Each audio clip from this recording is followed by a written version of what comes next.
Olá, amigos, como estávamos falando, nosso último encontro a respeito desse momento de luto pelo qual o fundador da psicanálise passa nessa época de sua vida, a partir de 1913, com a separação com Carl Gustav Jung, não é? E que vai criar da perspectiva pessoal, da perspectiva do movimento psicanalítico, em termos institucionais e do que tange ao conjunto de uma reelaboração teórica, mudanças imensas do conjunto geral da teoria, na metapsicologia, são gigantes.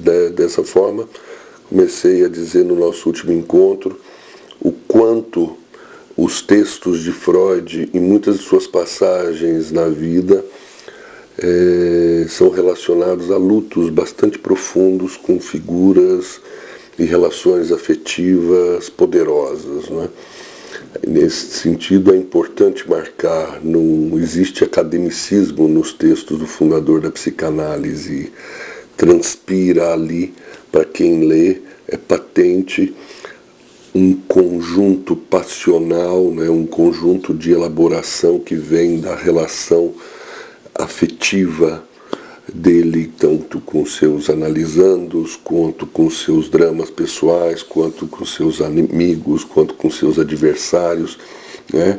Essa figura totem de Freud, que posteriormente foi sendo criada, me parece que presta um desserviço no que tange a buscarmos entender um pouco a personalidade desse homem, né? Uma pessoa borbulhante, não é? E que, no que tange a esse momento histórico desse luto, como outros lutos o ajudaram a produzir coisas, como já mencionei, nesse luto vai haver uma mudança drástica no que tange a metapsicologia, né? Freud vai criar textos basilares a partir de 1913, que vão culminar na chamada segunda tópica, ou uma mudança geral da teoria.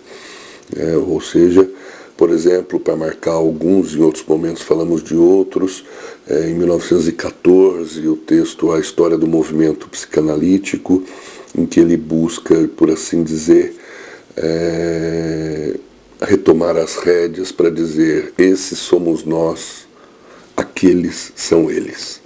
Né? Ou seja, a psicanálise é isso, Jung é outra coisa, ou X, Y, Z é outra coisa. Dizer a história do movimento psicanalítico, esse texto se vê claramente a moção de buscar reintegrar o movimento, seus discípulos, recolocar as bases depois dessa presença de Jung no movimento, né?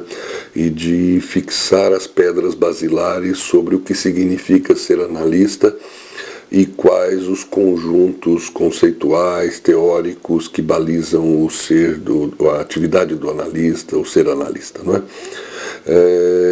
Em 1914 também um outro texto fundamental, né?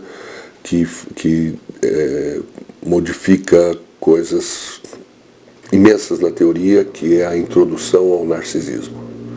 A introdução ao narcisismo tira o eu ou o ego, como era pensado anteriormente, do seu posto de representante da realidade no psiquismo, o intermediário da realidade no psiquismo, como queiram, ou seja, se existia um conjunto conflitual na primeira tópica, era alguma coisa em torno da realidade posta pelo eu, pelo ego, por um lado num polo, e no outro polo todo o campo da sexualidade.